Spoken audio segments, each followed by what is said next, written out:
The candlelight at the Hartwell ball gilded every silk gown and polished cravat with a deceptive warmth. Lady Elinor Vale stood near a marble column, her gloved hands clasped loosely before her, and watched the dancers move through the patterns of a quadrille as though she were observing a painting come to life.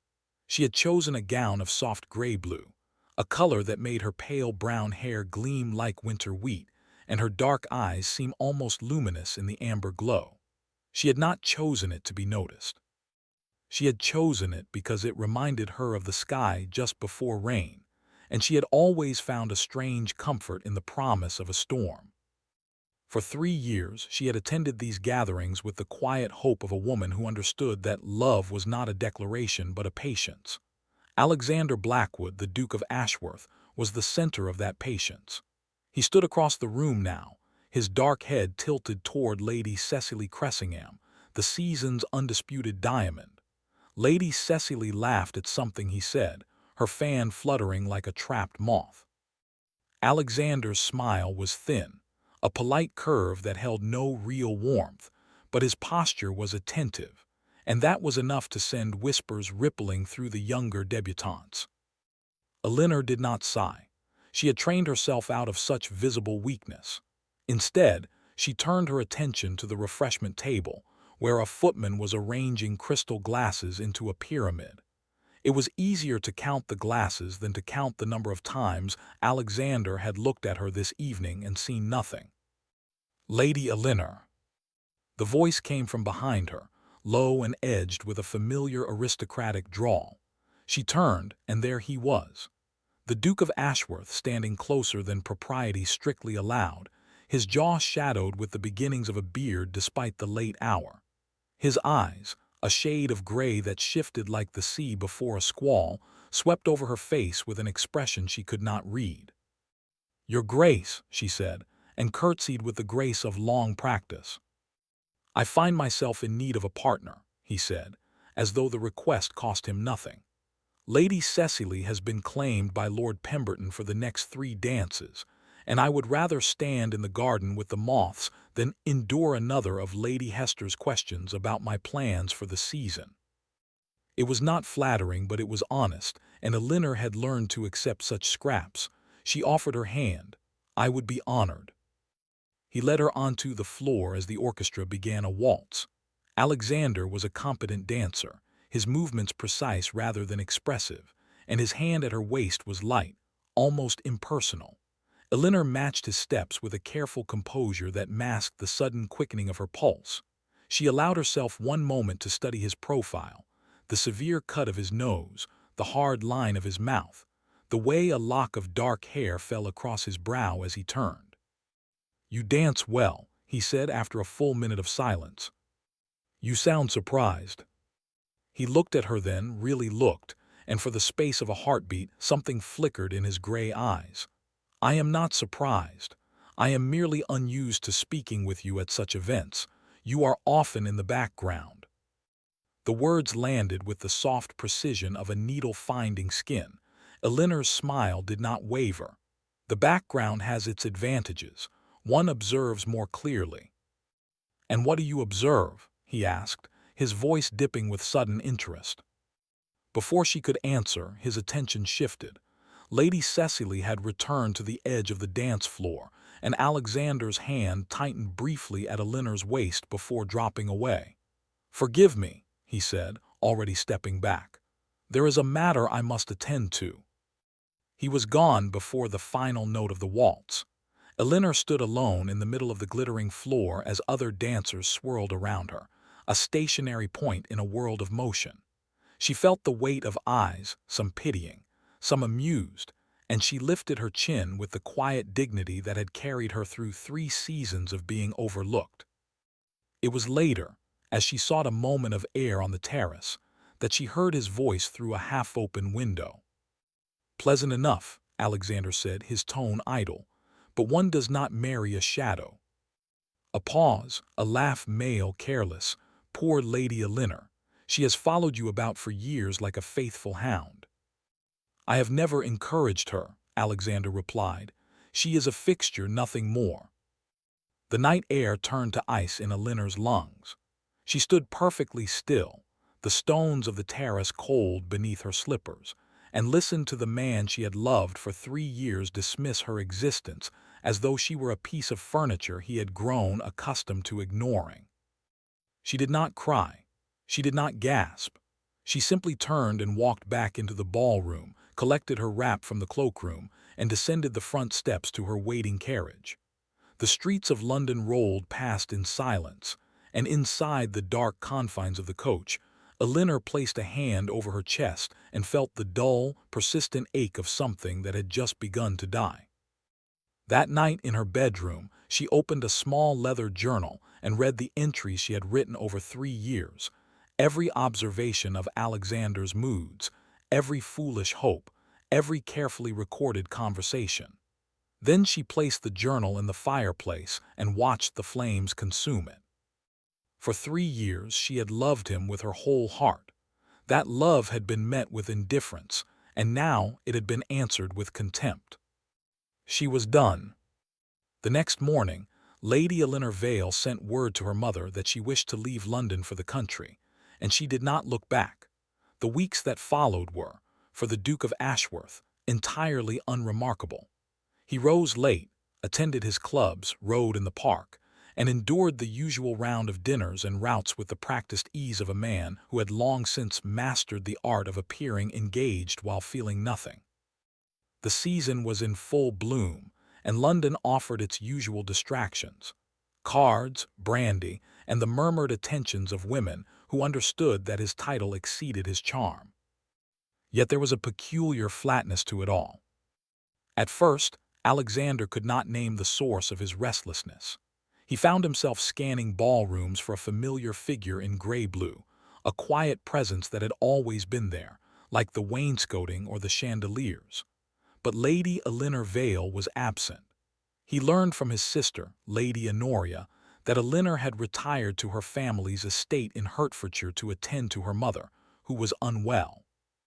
She left rather suddenly, Honoria said one afternoon, her tone carefully neutral. "I thought you might have known." Alexander set down his teacup. "Why would I have known?" Honoria regarded him with a look that seemed to measure his worth and find it wanting. "Perhaps because she has been a fixture in your life for 3 years, Alexander. Fixtures are easily missed when they cease to be present." The words were a faint echo of something he had said himself, though he could not recall where. He frowned. "You make it sound as though I have done her some injury." "Have you?" He did not answer. The question irritated him more than it should. Elinor Vale was a quiet, unassuming woman who had always been kind to his mother and patient with his moods. She had no claims on him, and he had made none on her. If she chose to bury herself in the country, that was her affair. But the unease persisted. It was the small things that unsettled him. A drawing-room that smelled only of beeswax and wood smoke, instead of the faint lavender that had always accompanied Elinor's presence. A charity bazaar where no one handed him a cup of tea with the precise amount of sugar he preferred. A dinner party where Lord Havelock made a dry remark about the latest political scandal, and the only response was nervous laughter instead of the low, genuine amusement that had often drawn Alexander's attention across the table. He began to notice the absence of something he had never named. At the Hartwells' country house party 3 weeks later, he saw her again. She was standing near the far windows of the drawing-room, dressed in deep green, a color he had never seen her wear, and she was speaking with Lord Julian Wexford, the Earl of Denbigh. Julian was everything Alexander was not: warm where Alexander was cold, open where Alexander was guarded, and possessed of an easy charm that made even the most tedious matron smile. He was also, Alexander noted with an irrational flash of irritation, standing far too close to Elinor, his dark head bent toward hers as she laughed at something he said. It was the laugh that stopped Alexander in the doorway. In 3 years, he could not recall ever making Elinor laugh like that. Her face was animated, her eyes bright. And the green gown brought out a glow in her skin that made her look years younger. She was not hiding in the background tonight. She was not watching from the edges. She was fully present, and she had not once looked in Alexander's direction. He waited for her to notice him. He stood near the entrance, his height and bearing ensuring that most of the room would register his arrival. Lady Cecily appeared at his elbow, exclaiming over his lateness, but Alexander barely heard her. His gaze remained fixed on Elinor, who was now accepting a glass of champagne from Julian and touching his arm in a gesture that was small but unmistakably intimate. "Your Grace, are you unwell?" Lady Cecily asked, her voice sharp with concern. "Perfectly well," he said, and forced his attention back to her. "I was merely admiring the house." It was a lie, and a poor one, but Alexander could not bring himself to care. The sight of Elinor Vale laughing with another man had lodged something cold and heavy beneath his ribs, and he did not understand why. Later that evening, as the guests gathered for cards, Alexander found himself standing near the window where Elinor had stood earlier. He picked up the glass she had left behind, turning it in his hand. The faint smudge of her lip paint was still visible on the rim, a deep rose that matched the dress. Lord Julian appeared at his side. "Ashworth," he said pleasantly, "fine evening." "Indeed." "I understand you are well acquainted with Lady Elinor," Julian continued, his tone light. "I had not realized what a remarkable woman she is. One wonders how London has not noticed her before."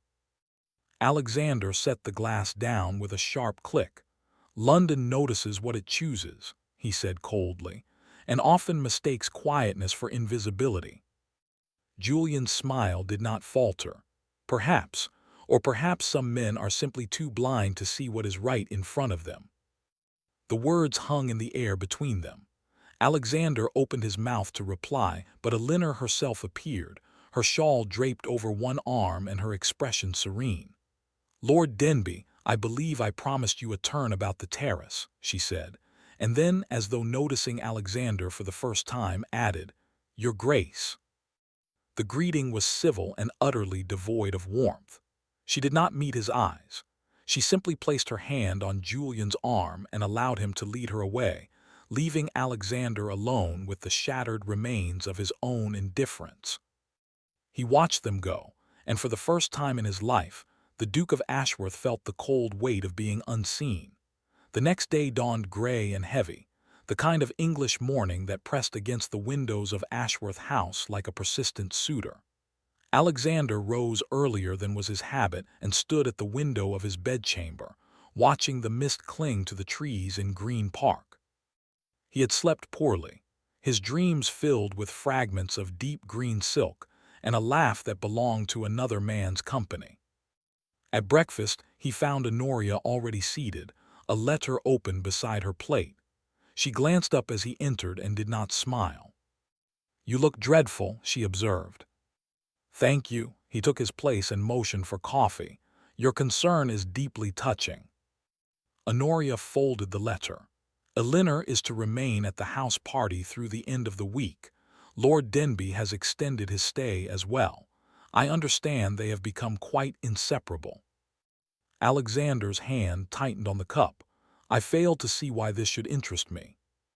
"Because you have spent the past 3 years treating her as though she were part of the furniture, and now that she has found someone who does not, you are behaving like a man who has misplaced his favorite watch." Honoria's voice was calm, but her eyes were sharp. "You may fool yourself, Alexander, but you do not fool me." He set the cup down with more force than necessary. "I have no claim on Lady Elinor. She may dance with whomever she chooses." "Then why did you stand by that window last night looking as though you wanted to throw Lord Denby into the ornamental pond?" He had no answer for that. The truth was a raw, jagged thing that he had no desire to examine. Instead, he retreated into the familiar armor of his title and his pride, finishing his breakfast in silence and retiring to his study to read the morning papers. But the words blurred before his eyes, and his mind kept returning to the past. He remembered the time Elinor had brought him a book on the history of the British Navy after he had mentioned, in passing, that his grandfather had served at Trafalgar. She had appeared at his London residence with the volume wrapped in brown paper, her cheeks pink from the cold, and had handed it to him with the simple explanation that she had stumbled upon it in a bookshop. He had thanked her politely and set it aside, and he had never thought to ask how she had known where to find it, or how long she had searched. He remembered a winter afternoon when his mother had fallen ill with fever. Elinor had arrived at Ashworth House without being summoned, bringing a basket of herbs and a calm competence that had steadied the household. She had sat with the Dowager Duchess through the worst of the night, reading aloud from a volume of Wordsworth, and Alexander had found them together at dawn, his mother asleep and Elinor's voice hoarse from hours of use. He had thanked her then too, but he had not stayed. He had gone riding instead, leaving her to make her own way home. And he remembered the ball, the one where he had uttered those careless words. He had been standing near the terrace window, speaking to Lord Havelock, and he had said that one does not marry a shadow. He had not known she was listening. He had not even considered that she might be near. But ignorance was not innocence.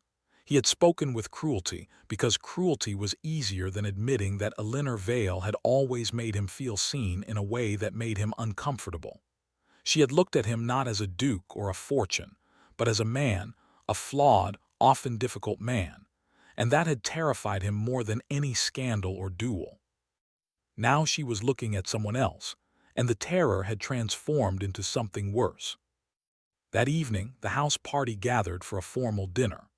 Alexander found himself seated at the opposite end of the long table from Elinor, too far away to speak, but close enough to watch.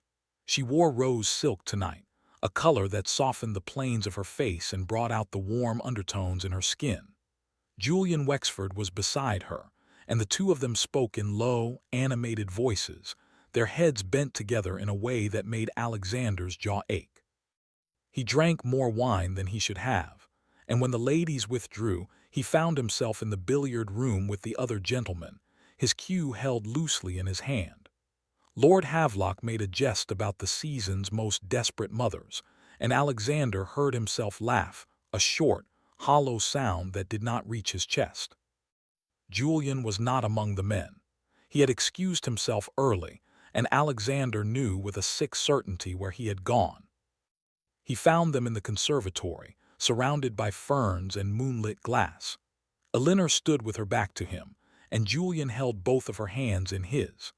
Their silhouettes were framed against the panes like figures in a shadow play, and Alexander heard the low murmur of Julian's voice, then the soft chime of Elinor's laughter. He stood in the doorway unseen, and felt the floor shift beneath him. For 3 years she had been his shadow. Now he was hers, and the darkness was closing in. The next day he wrote her a letter. He wrote it in his study, the words spilling out in a torrent of confusion and pride and something that felt terrifyingly like grief. He wrote that he had been a fool, that he had not understood what she had offered, that he had been too proud to see the truth. He wrote that he missed her. When he had finished, he read the letter over twice. Then he crumpled it into a ball and threw it into the fire. Pride was a cold companion, but it was the only one he had. Lady Elinor Vale had learned long ago that a woman's dignity was her greatest shield. She had wielded it through 3 seasons of being overlooked, through whispered slights and pitying glances, through the quiet humiliation of loving a man who had never once looked at her with anything warmer than polite indifference. In the weeks since that night on the terrace, she had discovered that the shield was heavier than she had imagined, but she carried it all the same. The house party had been a test of endurance. Every moment spent in the same room as Alexander had required a conscious effort of will, the careful avoiding of his gaze, the measured coolness of her voice when they were forced to exchange pleasantries, the way she had trained her heart to remain still when he entered a room. It was a performance, and she was exhausted. But she was also free. It had taken her 3 years to understand that the love she had given so freely had never been hers to keep. Alexander had accepted her devotion without ever asking for it, and that had been its own form of cruelty. Now, at last, she could stop waiting for something that would never come. Lord Julian Wexford's courtship had been an unexpected comfort. He was kind without being overbearing, attentive without being cloying, and he asked her opinions as though they mattered. He did not treat her as a shadow or a fixture. He treated her as a woman of substance, and in his company she began to remember who she had been before 3 years of silent longing had worn her down. But she had not accepted his proposal. Not yet. Something held her back, not love for Alexander, but the realization that she could not marry a man she respected but did not desire. Julian deserved more than a broken heart offered as a consolation prize. Her mother, the Countess of Halston, had watched her daughter's transformation with a mixture of pride and sorrow. The Countess was a woman of sharp intelligence and gentle manners, and she had known long before Elinor had confessed it that the girl had given her heart to a man who would never value it. "You have handled this with great composure," the Countess said one afternoon as they sat together in the morning room at Halston House. "But composure is not the same as healing. You are allowed to grieve, Elinor." Elinor looked up from her embroidery. "I have grieved. Now I am merely learning to live without the hope of something that never existed." Her mother reached across and took her hand. "And if the Duke should realize his mistake, if he should come to you and declare that he has changed, then he will have learned a valuable lesson," Elinor said quietly. "But my heart is not a prize to be claimed when the game has already been lost." The Countess released her hand and smiled, though there was sadness in her eyes. "You are stronger than I ever was, my dear." The days passed in a rhythm of quiet industry. Elinor resumed her charitable work, visited tenants with her mother, and began to sort through the neglected correspondence that had accumulated during her absence. She wrote to Honoria, with whom she had maintained a warm friendship despite the strain with Alexander, and accepted an invitation to a musicale at the home of a mutual acquaintance. It was there, in the candle-lit drawing-room of Lady Preston's townhouse, that she encountered Alexander alone for the first time since the house party. She had gone to the library to escape the heat of the music room, seeking a moment of solitude among the leather-bound volumes. The room was dim, lit only by a single branch of candles on a side table, and at first she did not see him standing near the window. When she did, she stopped. He was looking at her with an expression she had never seen before, not the cold assessment of a duke surveying his possessions, but something raw and unguarded that made her pulse quicken despite her resolve. "Lady Elinor," he said, and his voice was different too, hoarser, as though the words had been dragged from some deep place. "I had hoped to speak with you."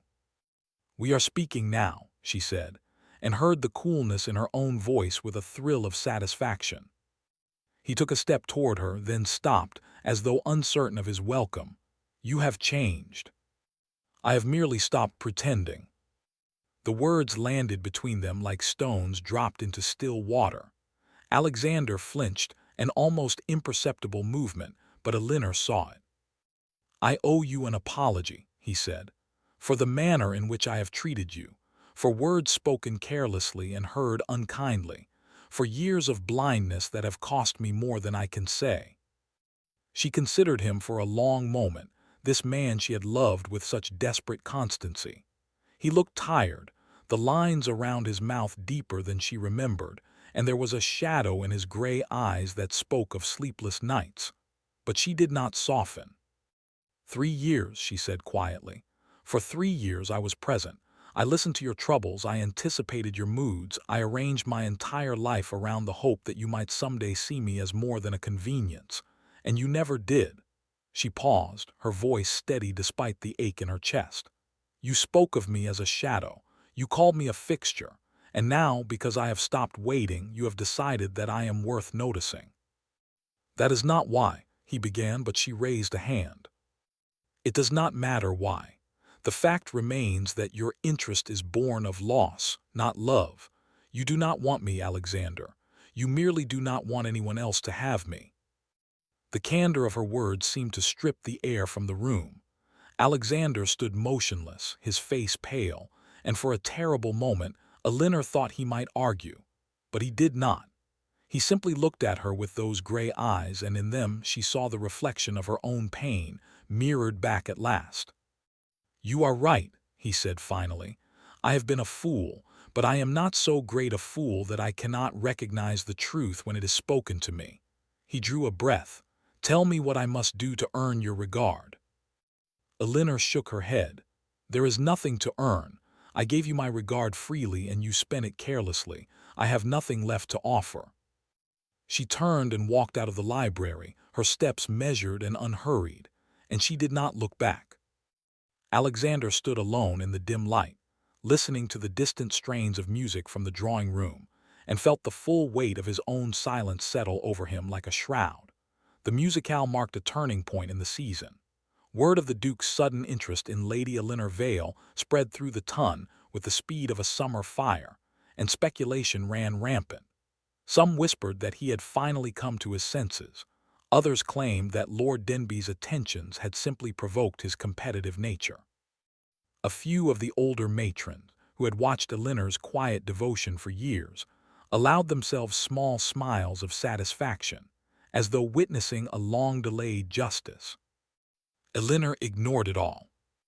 She attended the next 3 social engagements with the same poised composure she had cultivated over 3 seasons, and she did not alter her behavior toward Alexander. When he entered a room, she did not look up. When he contrived to be near her at supper, she answered his questions with brief civility and turned her attention to the guest on her other side. When he sent a bouquet of white roses to Halston House, she had the flowers taken to the local orphanage with instructions that they be distributed among the children. Julian Wexford watched these developments with a calm perceptiveness that Elinor found reassuring. He did not press her for declarations or demand that she refuse the Duke's attentions. He simply continued to court her with the same steady warmth he had shown from the beginning, and his patience made her feel valued rather than hunted. "You are troubled," Julian observed one afternoon as they walked through the gardens at her family's townhouse. "I would not pry, but you have been quiet today." Elinor hesitated. The path ahead was dappled with late summer light, and the scent of roses hung heavy in the air. "I am merely tired of being discussed as though I were a racehorse or a piece of porcelain," she admitted. "The Ton has turned my private affairs into a public spectacle." "That is the nature of our world," Julian said. "The only way to win is to refuse to play the game." He paused, then added, "Though I confess, I would not object to being seen as the victor in this particular contest." She looked at him sharply, but his expression was gentle, and after a moment she laughed, a genuine sound that seemed to ease the tension in her shoulders. "You are very direct, Lord Denby." "I have learned that directness is the only honest path," he said. "I am not the Duke, and I have no desire to compete with him for your affections, but I would be a fool if I did not acknowledge that his interest has complicated matters." They walked in silence for a few steps, and then Elinor spoke. "I do not love him any more," she said, and the words felt like a door closing. "But I am not yet certain what I feel for anyone else." Julian nodded, accepting this with a grace that made her heart ache. "Then I shall wait," he said simply. "Not forever, but for as long as it takes." That evening, at a dinner party hosted by the Marchioness of Dunmore, Alexander arrived late and took his seat near the head of the table, directly opposite Elinor. The conversation around them was animated, the wine flowed freely, and the room was warm with the glow of candelabras. But the space between them remained charged, a taut wire that neither seemed willing to touch. When the ladies withdrew, Alexander rose with the other gentlemen and found himself standing near the sideboard, a glass of port in his hand. He had not spoken directly to Elinor since the library, and the weight of that silence pressed on him like a physical pain. Lord Julian approached him, his expression unreadable. "You have been avoiding me, Ashworth." "I have been avoiding no one," Alexander replied, though the lie was as thin as the port in his glass. Julian studied him for a moment. "I will speak plainly since we are both men of sense. Lady Elinor is not a prize to be won. She is a woman of remarkable intelligence and dignity, and she deserves to be courted with sincerity, not pursued out of wounded pride." He paused. "If your interest is merely a reaction to my own, I would ask you to consider her feelings before your own." Alexander's jaw tightened. "You presume to lecture me on my motives." "I presume only to protect a woman I hold in the highest esteem." Julian's voice was calm, but there was steel beneath it. "I have known men like you, Ashworth. You are accustomed to having the world arranged to your liking, and when something slips from your control, you become obsessed with reclaiming it. But Lady Elinor is not a possession, and she will not be treated as one." The two men stood facing each other, the noise of the room fading into a distant hum. Alexander felt the familiar rise of his temper, the urge to cut Julian down with a few well-chosen words. But the words would not come. Instead, he heard Elinor's voice in his memory. "You do not want me. You merely do not want anyone else to have me." What if she was right? He set down his glass and met Julian's eyes. "For 3 years," he said slowly, "Lady Elinor was the one constant in my life. I did not appreciate it. I did not understand what she offered, but I am beginning to understand now." He drew a breath. "I do not expect you to believe me. I do not expect her to believe me, but I am not pursuing her because you are. I am pursuing her because I cannot stop thinking about the man I was when she looked at me, and the man I have become since she stopped."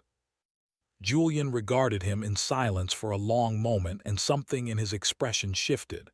"Then prove it," he said quietly. "Not to me and not to the ton. Prove it to her." He walked away, leaving Alexander alone with the taste of his own words. The following week, Alexander received a note from his sister, informing him that she had something of importance to discuss.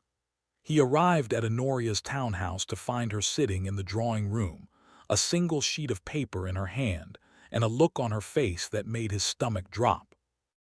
"I have been a poor sister to you in many ways," Honoria said as he sat down. "But I have never lied to you, so I will tell you the truth now, even though it may wound you." Alexander braced himself. "Speak." Honoria held out the paper. "Elinor kept a diary. I saw it once by accident when I visited her at Halston House. She had fallen asleep and the book was open on her lap." She hesitated. "It was filled with you, Alexander. Every kindness you never noticed, every word you never heard. She wrote that she would wait for you as long as it took. She wrote that loving you was like watching a storm approach, beautiful and distant and utterly beyond her control." Alexander stared at the paper as though it were a live serpent. "Where is this diary now?" "She burned it," Honoria said quietly, "the night she left London after the Hartwell ball." The words struck him like a physical blow. He leaned back in his chair, the air rushing from his lungs, and for a long moment he could not speak. He had known in some abstract way that Elinor had loved him, but to hear it confirmed, to know that she had written those words in secret, that she had spent 3 years hopping and waiting, that she had burned the evidence of her heart in the fire, it was more than he could bear. She had loved him for 3 years, and he had called her a shadow. He stood abruptly, his chair scraping against the floor. "Where is she now?" Honoria looked at him with something like pity. "Alexander, you cannot simply ride to her and expect everything to change. She has spent months rebuilding herself. Do not undo that with more carelessness." "I have been careless for 3 years," he said, his voice raw. "I will not be careless now." He left the house without another word, and an hour later he was on horseback, riding through the gathering dusk toward Hertfordshire, toward the woman he had spent 3 years ignoring and a lifetime trying to forget.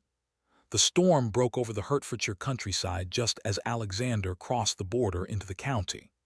The rain came down in sheets, turning the road into a river of mud and reducing visibility to a few yards. But he pressed on, his coat soaked through, his horse laboring beneath him, driven by a desperation that had nothing to do with reason. He arrived at Halston House shortly after midnight, mud-spattered and shivering, his hair plastered to his brow. The house was dark, and for a terrible moment he feared that no one would answer. Then a light appeared in an upper window, and a few minutes later, the great door opened to reveal a startled footman. "Your Grace," the man stammered, "we were not expecting." "I must speak with Lady Elinor," Alexander said, his voice hoarse from the ride. "Immediately." The footman hesitated, clearly unsure of how to proceed. Behind him, a figure appeared in the hall, the Countess of Halston, wrapped in a dressing gown and holding a candle. "Your Grace," she said, her voice cool, "this is an unexpected hour for a social call." Alexander bowed, though the gesture was made ridiculous by his sodden appearance. "Lady Halston, I apologize for the intrusion, but I must speak with your daughter. It is a matter of the utmost urgency." The Countess studied him for a long moment. He must have looked a pitiful sight, a duke reduced to a dripping, exhausted figure on her doorstep, and something in her expression softened, though only slightly. "She is in the library," the Countess said. "She was unable to sleep. I will have a maid bring towels and dry clothes. You will not speak to her in that state." He followed her instructions with a numb obedience, stripping off his wet coat and accepting a clean shirt and breeches that were too short in the leg. When at last he was shown to the library, the rain had eased to a steady patter against the windows, and a fire crackled in the grate. Elinor stood near the hearth, her back to him. She wore a simple dress of dark blue wool, and her hair was loose over her shoulders, a cascade of pale brown that caught the firelight. She did not turn when he entered. "I told the footman to send you away," she said quietly, "but my mother overruled me." "I am glad she did." She turned then, and the sight of her face, composed but weary, with shadows beneath her dark eyes, made his chest ache. "Why have you come, Alexander? It is past midnight and you have ridden through a storm. What could possibly be so important?" He took a step toward her, then stopped. "Honoria told me about the diary." Elinor's expression did not change, but her hands stilled at her sides. "That diary was private." "I know, and I have no right to speak of it, but I need you to understand something." He drew a shaking breath. "I did not know. In all those years I did not allow myself to know, because knowing would have meant facing the truth about myself. You saw me, Elinor. You saw the man beneath the title, the man beneath the pride and the coldness, and it terrified me. So I pushed you away, and when that did not work, I ignored you. I convinced myself that you were invisible, because that was easier than admitting that you were the only person who had ever truly seen me." Elinor listened in silence, her face unreadable. The fire crackled beside her, casting flickering shadows across the walls. "I have spent the past weeks living in the wreckage of my own blindness," he continued. "I have remembered every moment you gave me, every kindness I did not deserve, every glance I refused to return. And I have understood at last that I have been in love with you for years, but I was too much of a coward to admit it." The silence that followed was immense, broken only by the soft hiss of the fire and the rain against the glass. Elinor looked at him for a long, searching moment, and Alexander felt as though his entire soul were being laid bare before her. "You are right," she said finally. "You were a coward, and I was a fool. I gave you everything I had, and you threw it away as though it were nothing." Her voice was steady, but there was a tremor beneath it. "Now you stand before me, soaked and sorry, and you expect that to be enough." "I expect nothing," he said. "I hope for everything, but I expect nothing. I have no right to demand your forgiveness. I have no right to ask for your love, but I could not let another day pass without telling you the truth." He swallowed. "I love you, Elinor. I have loved you for years, and I was too proud to say it. I will spend the rest of my life regretting that silence if you turn me away tonight, but I will not blame you for it. You deserve better than a man who needed to lose you to understand your worth." He fell silent, the words spent, and stood before her with his hands at his sides, offering nothing but the raw, unvarnished truth of his own failure. Elinor turned away from him, moving to the window. The rain had stopped, and the clouds were beginning to part, revealing the pale edge of the moon. She pressed her palm against the cool glass and closed her eyes. "I burned that diary because I could not bear to read my own words anymore," she said softly. "I wrote that I would wait for you forever. I wrote that I would love you through any storm. And then I heard you call me a shadow, and I realized that forever was too long to spend waiting for someone who would never turn around." Alexander closed his eyes, the pain of her words slicing through him. "Elinor." "Do not apologize again," she said, turning to face him. "I have heard enough apologies to last a lifetime. What I need now is not your regret. It is your presence. If you truly love me, then prove it. Not with words, not with letters, not with grand gestures. With time, with patience, with the willingness to stand beside me even when I cannot promise you anything in return." He opened his eyes and looked at her, this woman who had loved him for 3 years, who had burned her own heart to ash rather than continue chasing a shadow, who now stood before him with the quiet dignity of a queen and offered him the one thing he did not deserve: a chance. "I will wait," he said. "I will wait as long as it takes. I will prove to you every day that I am no longer the man who could not see you." He took a step toward her, then another until he stood close enough to reach her, though he did not touch her. "And when the day comes that you can look at me without pain, I will be there.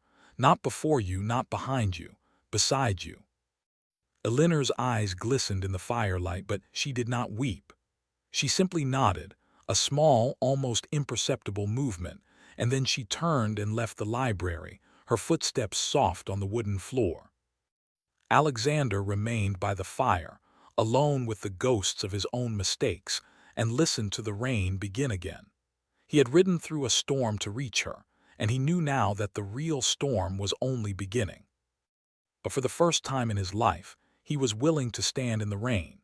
The final ball of the season was held at Clarendon House, a vast Palladian mansion whose windows blazed with the light of 1,000 candles. The ton had gathered in full force, the cream of London society arrayed in silks and jewels, their voices rising in a hum of anticipation. For weeks, the gossip had centered on Lady Elinor Vale and the Duke of Ashworth, and tonight everyone expected a resolution. Elinor arrived alone. She had returned to London a week after the night in the library, having spent the intervening days in quiet reflection. She had written to Julian Wexford and explained, with all the gentleness she possessed, that she could not accept his proposal. He had received the news with the same grace he had shown throughout their courtship, and he had taken his leave with a kiss on her hand and a promise of friendship.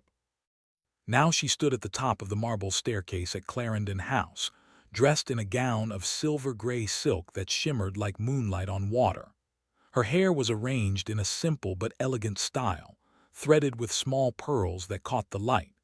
She wore no jewelry except a single strand of pearls at her throat, and her dark eyes were clear and steady. The room fell quiet as she descended, and for once, Elinor did not shrink from the attention. She had spent 3 years hiding in the shadows, and she was done with hiding. She moved through the crowd with an easy grace, greeting acquaintances, exchanging pleasantries, and accepting a glass of champagne from a passing tray. She did not look for Alexander.